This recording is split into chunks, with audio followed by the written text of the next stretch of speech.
गुरु तुम हो ज्ञानी ज्ञान के दाता, मुनि गुरुवर को करके प्रणाम गाऊं मैं सुबह शाम।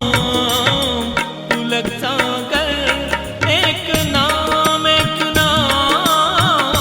प्रसारण पुण्यार्जक परिवार जिन शरणम तीर्थ धाम के परम संरक्षक संघपति श्री प्रदीप मामा, प्रतिभा मामी, भोपाल। अब प्रिंसिपल रिटायर्ड है तो उसे पैसे की जरूरत उसे तो मिल ही रहा है ना। हमने कहा यार बड़ा औलाद कैसी है भाई, बहुत ज्यादा सीरियस। आप जानो वृद्धाश्रम जाने, हम नहीं जानते, हमारे पास टाइम नहीं। अब बाप कह रहा है पोते का मुंह तो देख लेता, 5 साल का हो गया होगा, फोन लगाया बेटा पोते को तो दिखा दे।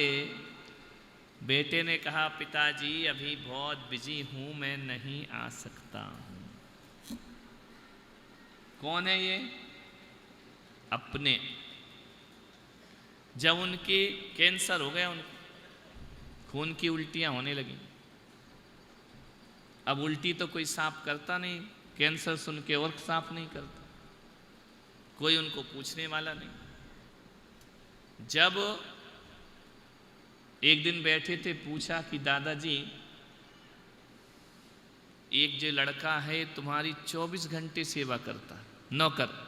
कितने घंटे? 12 बजे रात को भी जरूरत हो तो नौकर देता है दवाई। अपने घर के परिवार को छोड़ के 24 घंटे नौकर ड्यूटी दे रहा है। बोले महाराज ये लड़का नहीं होता तो मुझे कोई सेवा करने वाला। तो मैंने कहा एक काम करो दादाजी, जितनी भी प्रॉपर्टी है, समझ गए क्या, इसके नाम दे दो, गरीब है बेचारा। अब सोचो मोह क्या बोल रहा है। सेवा कौन कर रहा है? बेटा 5 साल से नहीं आया, जो 24 घंटे रात दिन लगा है नौकर सेवा कर रहा है, उसको पैसा नहीं देंगे। किसको छोड़ के जाएंगे? औलाद के लिए। मैंने कहा दादाजी एक बात बताओ, जब तुम्हारी औलाद पूछती नहीं है, तुमको रखती नहीं है, कुछ नहीं करती है, ये दूसरे की औलाद तुमको पाल रही, इसके नाम कुछ कर दो। बोले क्या करें महाराज, बात तो सही कहते हो, लेकिन बेटा तो अपना ही है। हमने कहा जाओ भाड़ में तुम और तुम्हारी बीमारी। यानी सोचो ये होता है मोह। मोह क्या देता है? तकलीफ देता है ना। एक आदमी मंदिर में पूजा कर रहा था, बड़े जोर जोर से जय जय नाथ परम गुरु हो, जय जय नाथ परम गुरु हो। लड़का आया, बोले परम गुरु छोड़। बोले क्यों? बोले फैक्ट्री में आग लग गई। चल चल जल्दी, आग लग गई? बोले हाँ। लग जान दे। अष्ट कर्म दहनाए धूपम निर्वापयति। अरे लोगों ने कहा यार कितना धार्मिक आदमी है, कैसा बैरागी आत्मा, भगवान की पूजा कर रहा है, आग लग गई और ये जाने को तैयार नहीं। पीछे से सेठानी आई, अरे चलो तुम क्या पूजा पाठ में लगे, आग लग गई फैक्ट्री में। उसने कहा लगने दे, मैं अपने भगवान की भक्ति करूंगा। पूरे मंदिर के हाल के लोग देख रहे, यार ऐसा भक्त तो देखा नहीं भगवान का कि आग लगी और जा ही नहीं रहा है। लड़के ने कहा तुमको अकल मकल है? बोले जरा बेवकूफ। बोले क्या? बोले कली बेच दी। क्या कर दी? फैक्ट्री कली बेच दी। लगने दे यार। अब बताओ ये भक्ति है? लोग समझ रहे भगवान का भक्त है, वो कम भक्त है। क्या लग जान दे यार, पूरा सत्यानाश हो जाए। अपनी तो बिक गई। बेटे ने कान में कहा पिताजी कल सौदा हुआ है, रजिस्ट्री नहीं हुई। अरे नहीं हुई क्या? अरे छोड़, काहे के जय जय ना, चल फायर ब्रिगेड बुला, पुलिस को बुला, जा। भागा छोड़ के। अब बताओ ये फैक्ट्री दुख दे रही है, एक पल पहले फैक्ट्री सुख दे रही थी, एक क्षण में फैक्ट्री क्या देने लगी? तो बोलो दुख फैक्ट्री दे रही है या मोह दे रहा है? बोलो कौन दे रहा है दुख? कौन देता है दुख? तुमको दुख सास देती है या मोह देता है? तुमको दुख बहू देती है या मोह देता है? तुमको दुख बेटा देता है या तुम्हारा मोह देता है? ध्यान रखिए, जो जो तुमको दुख देते हैं उनसे मोह खत्म कर लो, तुम्हारा जीवन आनंद में परिवर्तित हो जाए। क्या करना है? खत्म मोह, नॉन अटैचमेंट। समझ में आ रहा? क्लियर हो रहा कि नहीं हो रहा? बात समझ में आ रही है? तो दुख देने वाला कौन? इंद्रियों का दास कौन बनाएगा? इंद्रियों का दास का मतलब ये जो मोह है, ये औलाद का भी तुम्हें नौकर बनाएगा, पोते का भी तुम्हें नौकर बनाएगा, बहू का भी तुम्हें नौकर बनाएगा, हर किसी का नौकर बना के छोड़ेगा। कौन? मोह। इसलिए जो मोह करते हैं वो इंद्रियों से हारते हैं, और जो मोह नहीं करते वो इंद्रियों से जीतते हैं। जो इंद्रियों से जीतते हैं वो जिनेंद्र भगवान होते। समझ आए? विषय समझ आ रहा नहीं आ रहा? क्लियर हो रहा? दिमाग में जा रहा कि नहीं? अंदर जा रहा कि नहीं? बोलिए, हमारे जिनेंद्र भगवान किस चीज से रहित हैं? राग द्वेष। आप बाजार में गए, टीवी खरीदने गए, टीवी की दुकान पर टीवी देखा, बड़ा सुंदर टीवी है, पसंद आ गया, ये क्या हो गया? क्या हो गया? ये राग। क्या हो गया? उसके बाजू वाली टीवी अच्छी नहीं है, कोई खास नहीं है, ये द्वेष हो गया। टीवी पसंद आ गया, राग हो गया। राग इतना नहीं सताएगा, समझ में? अच्छा है, लेकिन जैसे ही आपने पेमेंट दिया, टीवी आपने गाड़ी में रखी और किसी ने पत्थर मार दिया टीवी पर, अब दुख होगा या नहीं? वो जब तक नहीं खरीदे था, कोई पत्थर मार देता तो दुख होता क्या? दुख कब हुआ? जब तुमने टीवी को क्या मान लिया? अपना। वो जब तक नहीं खरीदा तब तक वो अपना नहीं है। समझ में आ रहा कि नहीं आ रहा? जिस दिन अपना मानोगे उस दिन तुम दुखी हो जाओ। भट्टारक जी, करेक्शन? कोई करेक्शन है क्या हमारी बात में? है? इंद्रियों का जीतना समझ में आ रहा कि नहीं? इंद्रियों को जीतना है तो क्या छोड़ना पड़ेगा? मोह छोड़ना। क्लियर हो रहा? किससे मोह छोड़ना? 10 अरब की जनसंख्या से, ये 2000 लोगों से। कितने लोगों से? जो तुम्हें दुख देते। कभी तुमने मंदिर में सुना कि कोई सासू पड़ोसिन की बहू की बुराई कर रही है? किसकी करती है? बोलो। जिनेंद्र किसे कहते हैं? जिन्होंने इंद्रियों को, वे कौन हैं? जिनेंद्र।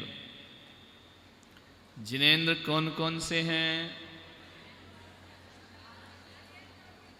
2 हैं। कौन कौन से? जिनेंद्र 2 हैं, अरिहंत और सिद्ध भगवान।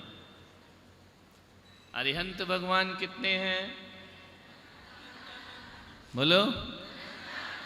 सिद्ध भगवान कितने हैं? तीर्थंकर कितने हैं?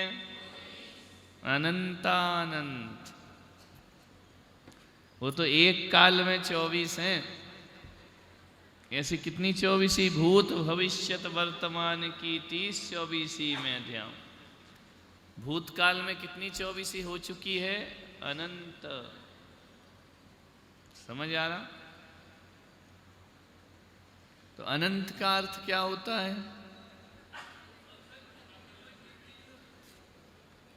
समझो, आज इसको थोड़ा सा मैथमेटिक्स का विषय।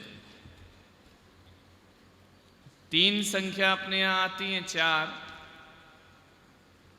संख्यात,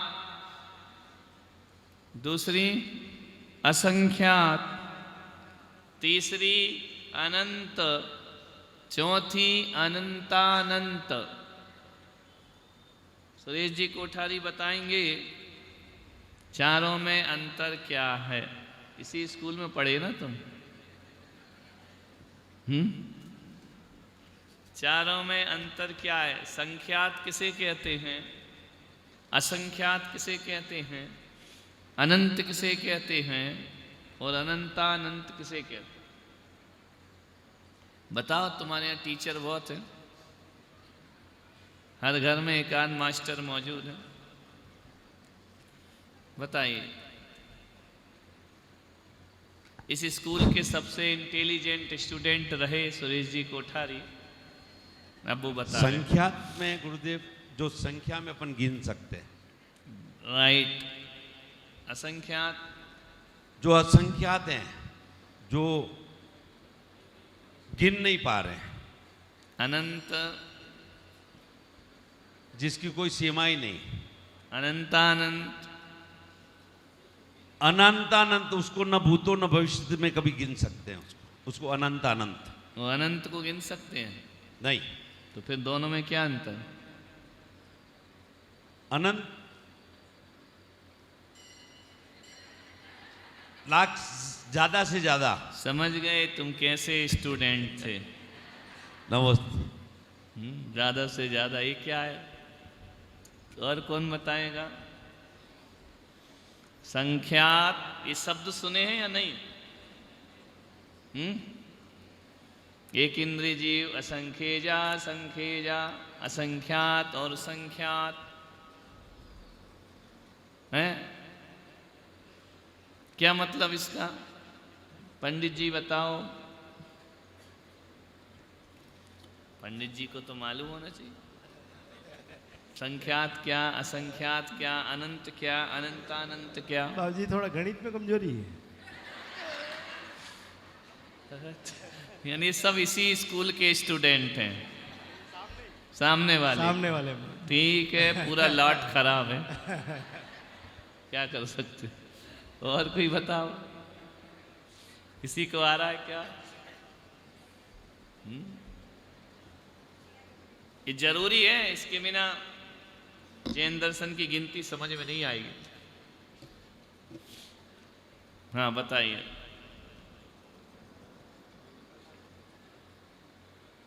नमस्ते गुरुदेव। अनंत मतलब अनंत संख्या है जिसकी एक सीमा बाद में हो सकती है। अनंत अनंत अनंत। और अनंत अनंत मतलब जिसकी कोई सीमा ही नहीं है, जिसकी गिनती संभव ही नहीं है। संख्यात असंख्यात, संख्या को तो गिन सकते हैं, असंख्या की भी एक लिमिट होगी, उसको संभव तुमने हर जगह तो तुमने सीमा बिठा दी, लिमिट लिमिट लिमिट। तो अनलिमिट क्या है फिर?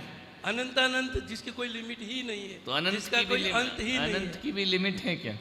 अनंत की तो एक सीमा बाद क्या लिमिट है? गिनते गिनती में, या फिर इसका ये फिर अनंत और अनंतानंत दोनों पर्यायवाची है। यानी तुम जो चाहो वैसा व्याकरण बना दो, यानी ग्रामर अपने अनुसार चलेगी, उनको पर्याय बना दो। देखिए, महिलाओं में किसी को आ रहा है? नहीं। या स्वाध्याय करती हैं या नहीं महिलाएं? कोई नहीं करती, एक करते। हाँ बोलो। एक अम्मा करती है स्वाध्याय। संख्यात, असंख्यात, अनंत और अनंतानंत। नमोस्तु गुरुदेव। असंख्यात की गिनती हो सकती है, पर अनंत की गिनती नहीं हो सकती है। अनंतानंत का क्या होगा? अभी अनंत की गिनती हो। देखो, बिल्कुल सरल है, समझ जाओ तो। नमोकार मंत्र आता है, बोलो तो। नमो अरिहंताणम, नमो सिद्धाणम, नमो आयरियाणम, नमो वज्रायाणम, नमो लोये सौवसाहूणम। पांचों पदों में कुछ अंतर दिखा? नमो अरहंताणम, नमो सिद्धाणम, नमो आयरियाणम, नमो वज्रायाणम, नमो लोये सौवसाहूणम। क्या एक्स्ट्रा है पांचवें पद में? कौन सा शब्द एक्स्ट्रा डाल दिया है?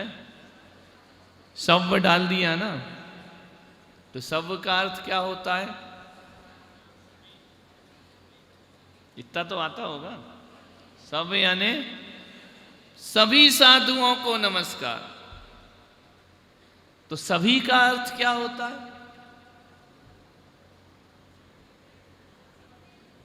सब साधु का तो समझ आ गया कि सभी साधुओं को, लोक में जितने साधु हैं उन सबको नमस्कार। सबका अर्थ क्या होता है? सब यानी कौन? तो ये बताएं हाथ उठा के। सब शब्द का क्या अर्थ है? और एक बात याद रखना, ये सब शब्द केवल साधु में नहीं है, सब में है। नमो सब अरिहंताणम, नमो सब सिद्धाणम, नमो सब आयरियाणम, नमो सब ध्यायाणम, नमो लोये सब साहूणम। ये व्याकरण है, ग्रामर है। अंत दीपक है शब्द, लास्ट में लगा दिया, इसका मतलब ऊपर भी लगेगा। दहली दीपक न्याय जानते हो क्या होता है? जान ही नहीं सकते। दहली दीपक न्याय, न्याय का विषय।